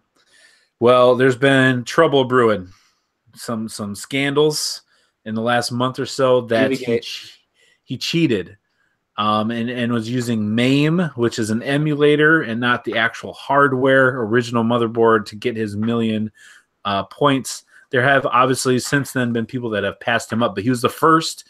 He has been stripped of his titles, stripped of those. He was in the Guinness Book of World Records, and they took that away from him here in this last week. And he has put out like a minute video saying he will prove that what he did was not cheating. And he's ready to show you and show everyone that what he had is legitimate. So I put it in here because it's a thing that's out there. I don't care. Good. I mean, do you guys do you care at all about this? No, the only reason I know who this guy is because of Giant Bomb. Sure. And the reverence and annoyance with which they would talk about Billy Mitchell from time to time. And like his almost Sasquatch-esque level of like con sightings, here and there. Right. But I guess to people that follow competitive gaming, this would be a big deal. He's been blacklisted from competitive gaming henceforth. Yeah. And David Ramsey, his life is built on that. Yeah, and he was in Time magazine. Did a movie about it back in like the 1980s. Yeah, they did a movie. David Ramsey, writing for Oxford American, called him the greatest arcade video game player of all time. Like, high praise. This guy got a lot of accolades for this, and then turns out he didn't do it. Probably.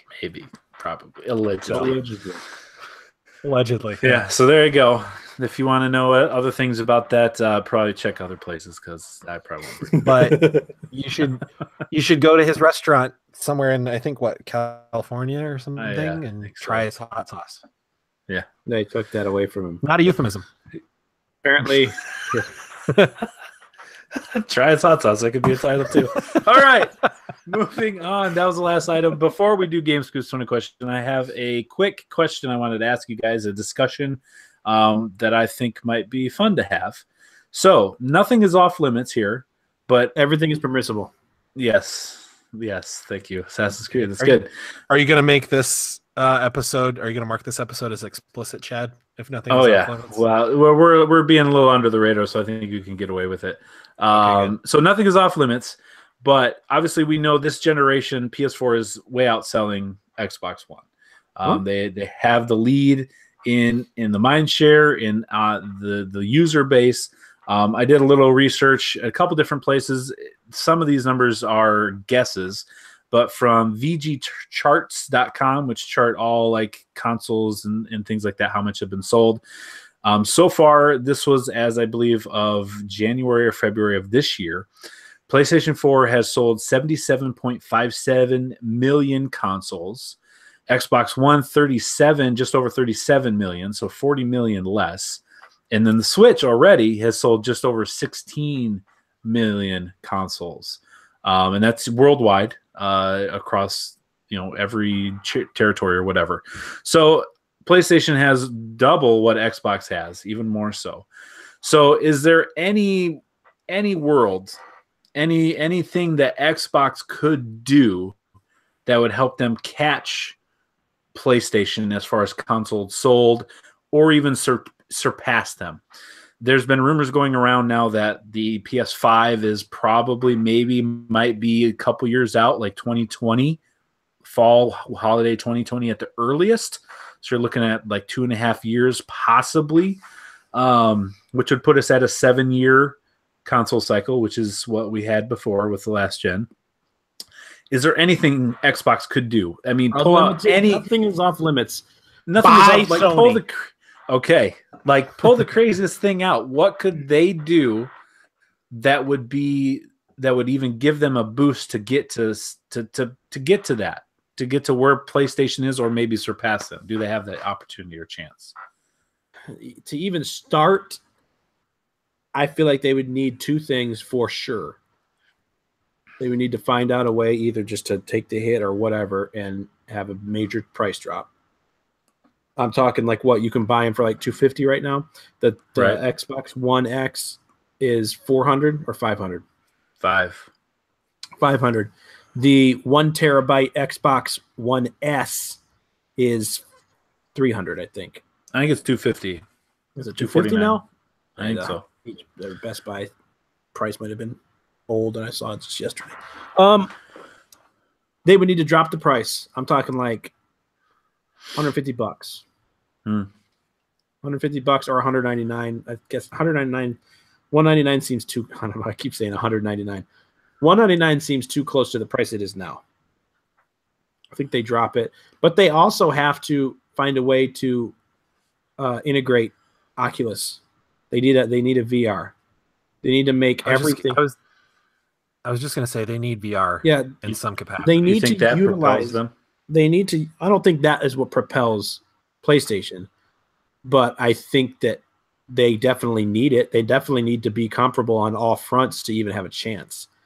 And they really need to just utilize their PC market. That's the thing that's hard for them, is because Microsoft is also, I mean, if you counted all their PC sales, even if you could somehow figure it out where it's just gaming, as a company, Microsoft in the gaming industry is massive. You know, I don't know how you would compare those numbers, but I would imagine that they're doing more gaming hardware console sales or whatever than Sony.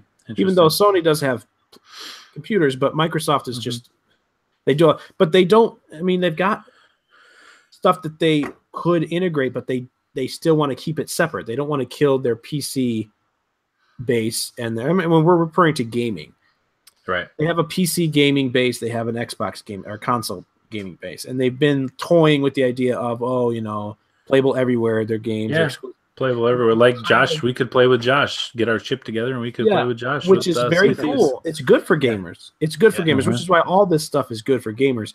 But as a company, they lost a little bit of you know, Xbox exclusives. Xbox exclusives aren't really exclusives if PC players can play. Yeah. Because there's no way, like, if my PC can handle Sea of Thieves, there's no way, like, and Sea of Thieves is a bad example because I don't think that's a console seller necessarily, but like games like that, or like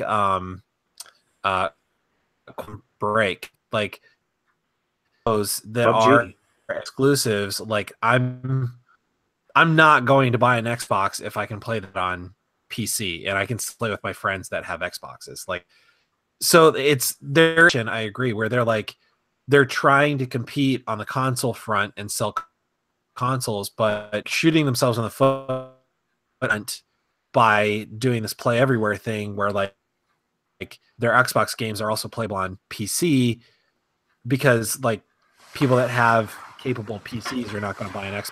Yeah, why would you to play those? Right. So they're still selling software, so it's a smart, I guess, in a way, it's a smart business, extra consoles for it, I feel.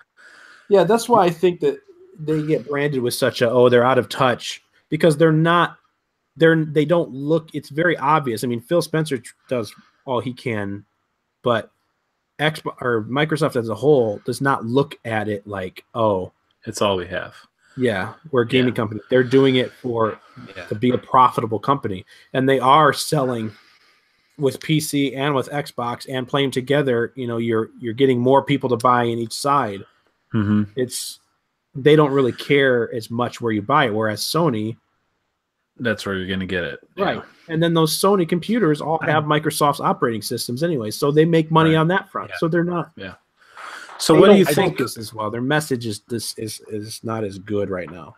I do feel like they need, like, Xbox doesn't seem to have a ton of like killer exclusive though. Like when you think of PlayStation, just this year we've got God of War coming out here in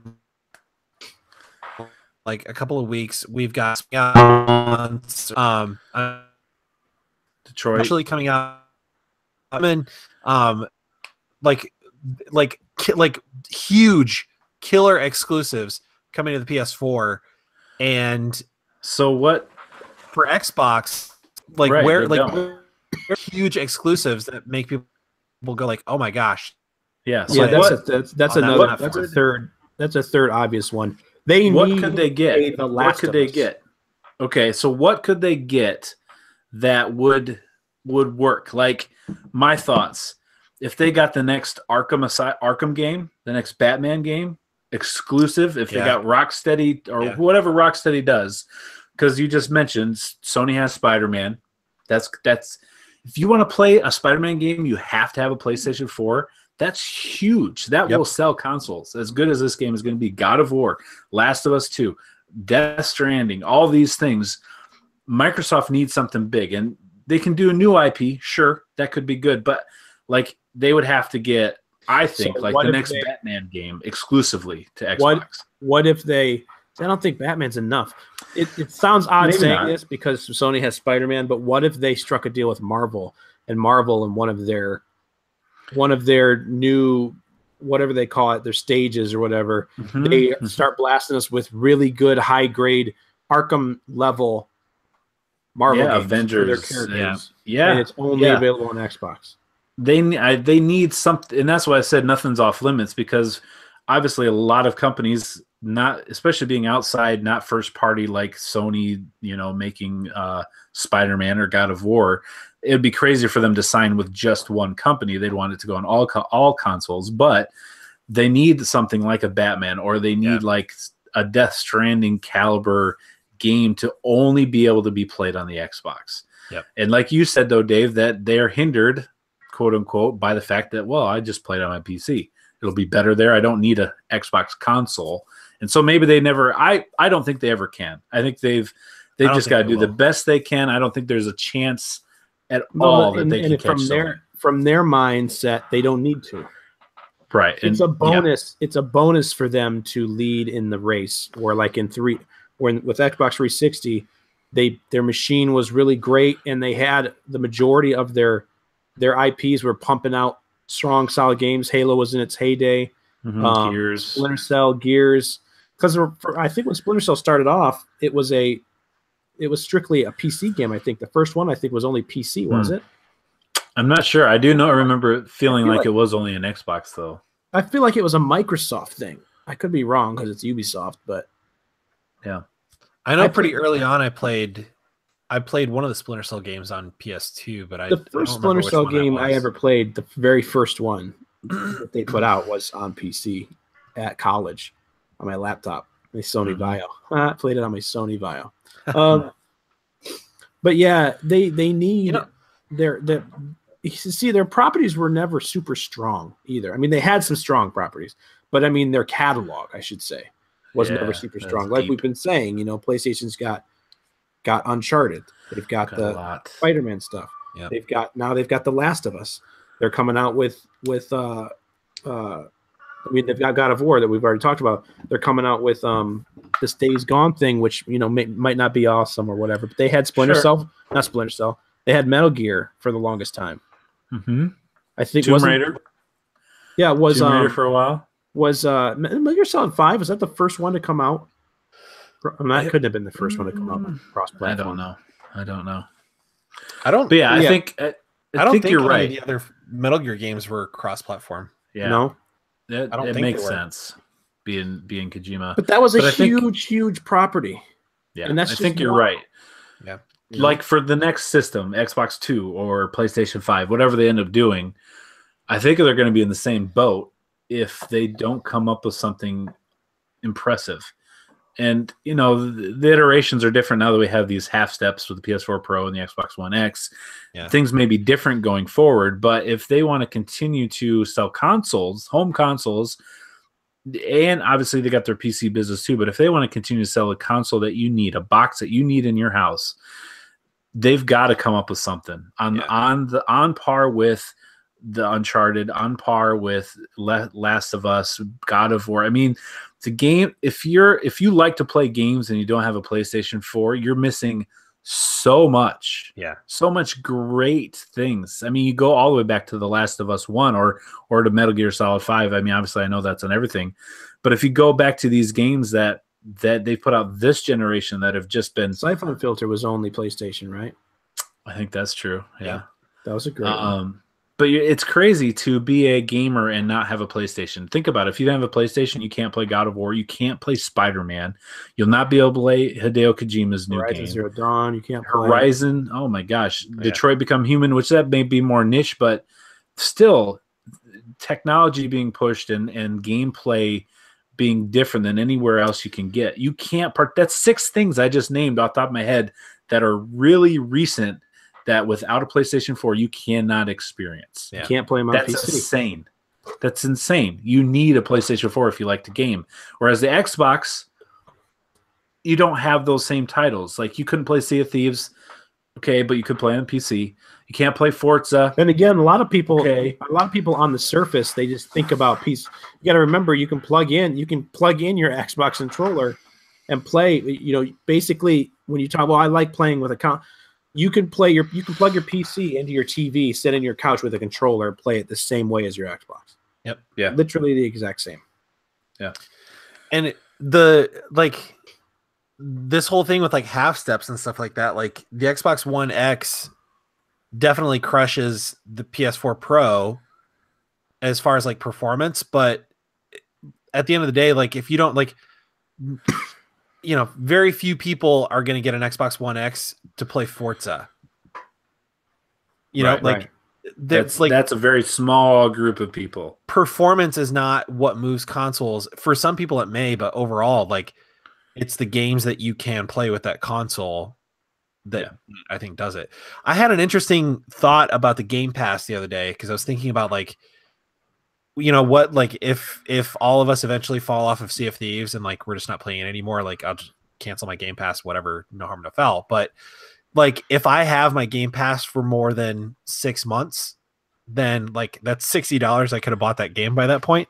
So I was thinking like, what if you like for every like so many months that you have Game Pass, like what if they set it up to where like you're building credits like for every month that you have Game Pass, and then like after you build up so many credits, like there are games that cost like however many credits, and so you can like purchase them permanently through your Game Pass. Interesting. Like I think they are giving them to discounted, but that's really? That's a good idea. I believe so. If you do end up buying something that's part of that, it is not the full $60. So they like offset. But it's not quite the same as like you earn up credits and you basically get it for what you've already paid. Yeah, to me, like that would, because I'll probably not. I mean, I don't see myself keeping Game Pass for the super long term, but if something like that was happening in the background and I was like earning credits, that's much more incentive for me to keep it. What if they do away with gold cost, your $60 a year, and say everything online play multiplayer is all attached to this Game Pass? Pay $10 a month. You get all the free games that we've been doing every month. You get to play online. You don't have to pay for Xbox Gold anymore. $10 a month gets you all this stuff, all these games on Game Pass, online play, all that included. No yearly fee, just this $10 a month fee. I think that would be huge. The Xbox Gold would be Pass. big. Yeah, like the $60. Yeah. Oh, that's because like I'm still bummed. TM, patent pending. I'm still bummed that I have to pay for PS Plus now to play online, because for so long, like that was the thing that I was like, I love PlayStation because I don't have to pay to play online, and now I do, and I'm still bummed that they like. And I still feel like they did that, because Microsoft, had been doing it crazy not to, right, for them. Yeah. Interesting. Those are some good thoughts, good ideas. If you have some ideas out there, listeners, of things that they could do to win you over, maybe you don't have an Xbox, or something you think you could do to kind of up themselves in the race, let us know. SouthCodeGamer@gmail.com or hit us up on Facebook. I think we just need to get back to 90s style extreme marketing. I think that'll do it for Xbox. Yeah, neon. Yeah, just BMX really bikes. Play up that neon green. Use the X everywhere. Yep, super rebellious, just like really edgy marketing. Yeah. I think that would do it. Okay, there you go. That'll sell at least another 20 million. Yeah. If you need some help with that, Microsoft, Josh is available. I'm pretty sure he would come. He'd help you out. I would, for a nominal fee, of course. But obviously, he's got ideas. All right, good discussion. Let's finish up this podcast with the ever popular Game Scoops 20 questions. Scoop. I don't know if you've had a chance to listen or yet, not Josh, but we have, as you see on the podcast notes here, we have an asterisk next to our 8-4 record. That's because we received some help via YouTube one week, and so Evan pretty much demanded that we have an asterisk. And then you also see / Evan's name there, because last week Evan picked a game, and Dave felt as if Evan was just trying to win against us. I felt like it was us against him. I felt like he was just trying to win. And so we have to denote with an asterisk because of the help, and with the Evan's name because of it was personal. So we're 8-4 asterisk / Evan on the year. And this week, Josh has the game coming back from his European vacation. Josh has chosen the game that we are going to get back on track with. Indeed, I have. All right, Dave, start us off. All right, Josh, was this game playable? on. Let me first. Nah, I can't do it. Did this game come out prior to January 1st, 1990? No. All right. Did this come out after January 1st, 2010? No. Okay, so it's 90 to 2010. 20-year span. I was hoping to get it there. Did this game come out on the Xbox, PlayStation 2 era? Yes. Nice. All right. Do you play as a human? Yes. Okay. Was this a, how do I say, party exclusive? I don't want to say platform. I just like First party. We're talking about we're talking about Microsoft and Sony or Nintendo. Yeah, first party exclusive. Is this a first party exclusive game? No. Okay. All right. Let's see here. Is this game part of a franchise? Hang on. Sorry, hang on. First party exclusive. Yeah, I'm gonna say yes on that one. Actually, On the first party? yes. Okay. Okay. Is this Why would make that change? Well, he was just mistaken. He thought maybe it was playable on something else, and turns out not the case. Yeah. All right. It's part of a franchise, Josh. Yes. Is this part of a licensed property? No. All right. Is this a Japanese developed game? No. So that huh? You play as a human, not Japanese. It's a first party exclusive. Being that's first party and not Japanese, like I was initially thinking Sony, but if it's not every Sony in that time frame was a Japanese developed game, obviously, but a lot of them were. But every Sony developed game. Oh yeah, you're right. Yeah, not every single one, but like if it were a Metal Gear game, that's definitely Japanese developed. If it's a Final Fantasy game, again, Japanese developed. Does this game is this a single player game?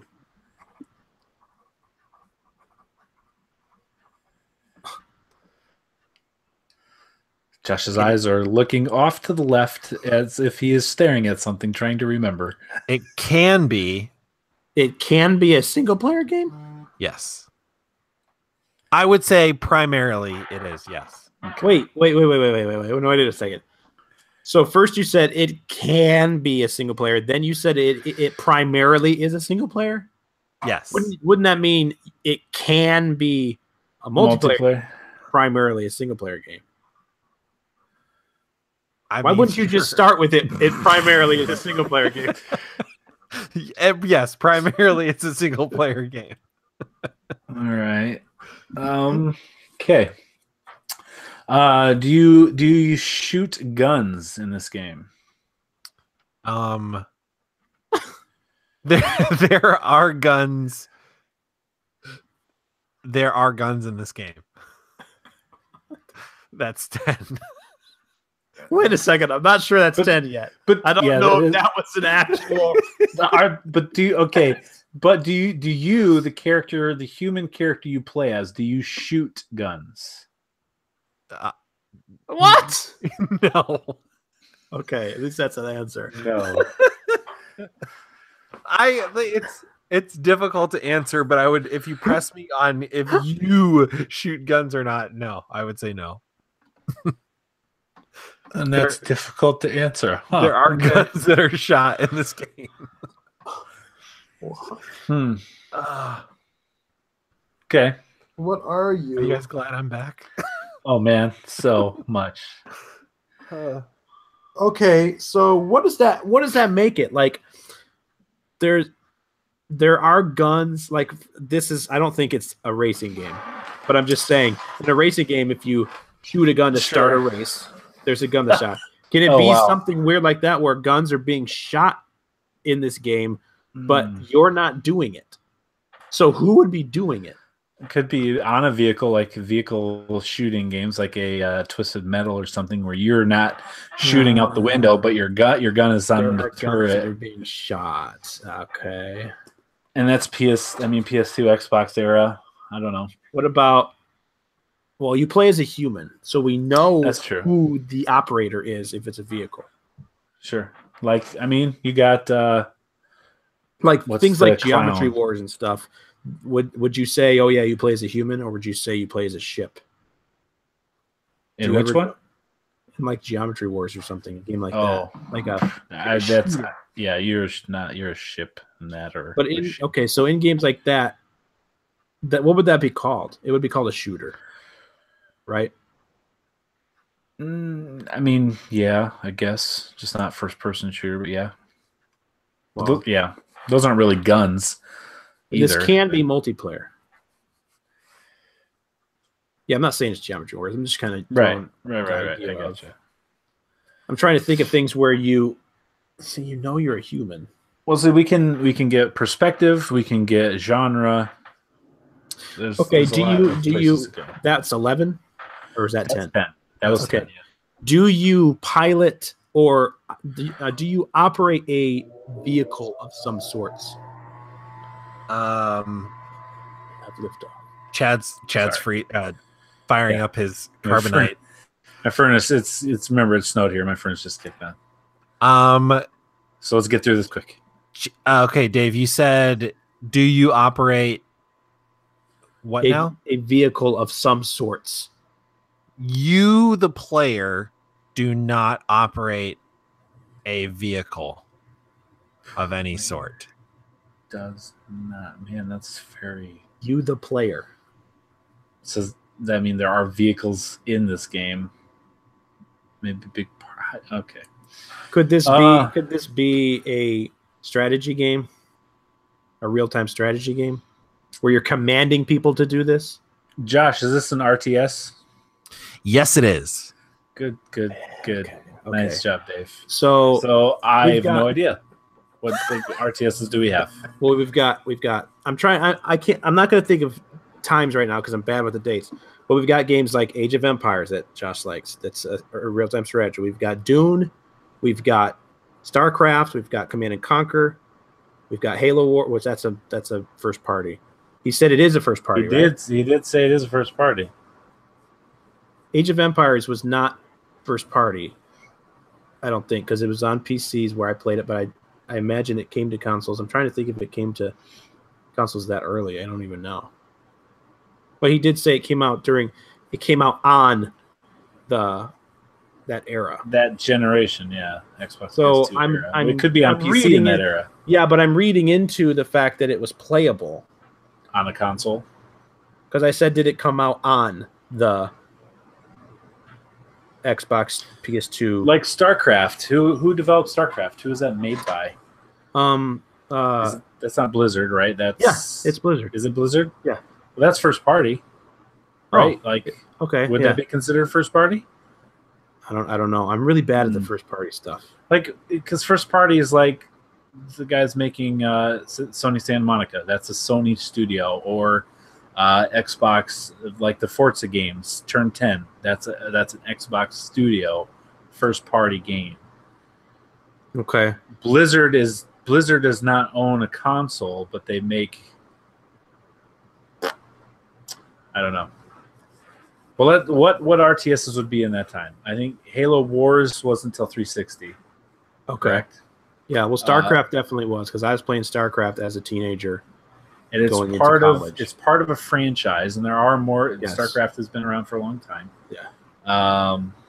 Command and Conquer. Did you say that? Yeah, Command and Conquer has also been around for a long time. Same. So how could we How Can't could remember who we Command and Conquer is. differentiate or clear up the StarCraft? What question could we ask to clear Blizzard. that up? Blizzard. Okay, yeah, there you go. Did Blizzard develop this game? No. Okay. Now StarCraft. Command and Conquer and Dune had more than one game. I don't think Dune was playable on the console. Could be wrong. I can't remember where Age of Empires. I'm trying to think if I'm leaving out a notable RTS. I have to be, because there's got to be more than that. Oh, before World of Warcraft, but that's Blizzard, so it can't be that. Yeah. Josh, was this in the Command and Conquer franchise? No. What question is that? 14. Dang it. So that leaves that I can think of, but that doesn't mean there's more. Oh, no, there's well, it's not a licensed property, so it can't be Lord of the Rings, which that was too early for that anyways. Although the books were already out, but I can't think of a Star Wars one. I do think there's one on the phone, but again, that's beside the point. Didn't come out back then. So there's Age of Empires that maybe there's some. Well, Age of Empires and Dune are the only two I can think of, other than those other ones. What's the Age of Empires thing? Is that a different, like there's historical figures in those games? Is that right? Well, yeah, you start like basically in the Stone Age, and you go through different eras. But like Gandhi's in it, and there's actual historical leaders, right, that you have to go against in your country or nation. I think so, but that's kind of I don't know for sure. Okay. If I would want what would we want to ask to? Well, there's a new. They're redoing the second one. I think they're redoing the second one. It's coming out, remastering it. I think. I do remember hearing that they're doing something with Age of Empires, but I can't remember the cross. Josh, is this? Go ahead. Part of the Age of Empires franchise? Yes. Okay. So it's either one or two. There's no three. I don't think. Okay. Well, it would be in that time, I would assume. 3 wouldn't be out that early. I'm thinking it's probably 2 because they're remastering it. Okay. But I don't know for sure. But we've got questions to kill, right? Yeah, we're at 16 this one. Okay. Josh, was this the first installment of this franchise? Yes. There you go. I was wrong. It's not Age of Empires 2. That's all right. As we had questions to kill. Is this Age of Empires, Josh? Yes, it is. All right. Nice. Released October 15th, 1997. Publisher was Microsoft Studios. Platform of origin originally was Microsoft Windows. Mm-hmm. Eventually, it did get released to PlayStation 2, OS X, like Nintendo DS, all kinds of places, but originally published. Nintendo DS, really? Yeah, that's interesting. But I'd love to have one of those on the Switch. You know what the Switch needs? It's a good RTS. It does. But my favorite of these was Age of Empires 2. But there are, as of right now, there are 4 Age of Empires games. See, I knew I was wrong about that when I saw it. So yeah, like some of these questions are hard to answer because like they address like when it's if you play a campaign, they're addressing you as a person, as a human. And there are historical figures in the game, but you're commanding your units, so you're not actually like doing. It's like that in stuff. Most RTS games. You're a commander or some type of higher up officer. And even like StarCraft and Dune, like Dune has like cinematic. Like, did you ever play Dune, Josh? Mm-hmm. I really liked Dune. It was really cool. Chad, I mean, I don't know if Chad he doesn't play RTSs, but it's really cool because Dune was like took place in like this big planet of sand, and it was rich in these minerals, and you had these 3 factions. I can see if I can remember them. I can't. That's so crazy. But one had a snake symbol, one had maybe like a ram symbol, and then one had I can't remember. but you'd pilot these things. You'd have these things that would go out and ore, and you'd build your stuff. You'd have to build on concrete because this planet had huge like sandworms that would come up with your vehicles. Yeah, I never did watch. I watched part of the movie. I couldn't get through or the book. Yeah, I tried to read the book too. I played the video game first. I couldn't get into the actual other stuff. All right, cool, really cool. But so's Age of Empires and so StarCraft. I like RTS games. I played some of the Civ Rev games, like Sid Meier's Civilization. Yeah, but those are a little bit different. Right. That's my knowledge when it comes to those type of RTS. And I know that's not at all like StarCraft or anything like that. Age of Empires is a little more like Civ is very, to me, like I played some of those Civ games. Civ's more like micromanaging civilizations. It's not like Age of Empires is much more like adventure, like sort of action based. Like there's still the strategy and building, but it's a lot more akin to like a Red Alert than it is like a Civilization. So I was always drawn more to like Age of Empires and Civ, but yeah. I really enjoyed the best one I ever played was Caesar. There was like a series of games called Caesar, and I played Caesar 3 a ton. And you would they would drop you into like a region that was a historical Roman stronghold, and you would build that city. So it was like all kinds of like places that were actual like Roman cities or whatever, but you would the emperor would like send you there to like build it up. So I really like those games, but yeah, I never got into them. Probably I just didn't have the wherewithal to. It was really cool to play those games. I really enjoyed it. It's an eyeball, folks. All right, well there we go. We are now 9-4 on the year, 13 weeks in. Yeah. I don't think 9-4 asterisk / Evan. Yeah, 9-4 asterisk / Evan. So yeah, all right. Well, thanks for listening. That's going to do it for this week's podcast. I will remind you one last time that we are doing the retro show this next week. So if you have some suggestions or games or something PS2 era or earlier that you'd like us to discuss, let us know. SouthDakotaGamer@gmail.com or hit us up at the Facebook page, South Dakota Gamer. We look forward to speaking with you next week. And as always, Josh, Dave, thank you for being part of this podcast. We'll see you next week. Chad, thank you for being part of this podcast. My pleasure. Thank me for being the podcast, guys. Thanks for being the podcast, Dave. Thanks. You're welcome, guys. Piece of pizza. We've really divagated. Yeah, big time. Big time. Bye. All right. Thanks, you two, for watching, popping in here and there. We appreciate it. Thumb it up if you like it. Thumb it down if you don't. If you're a jerk.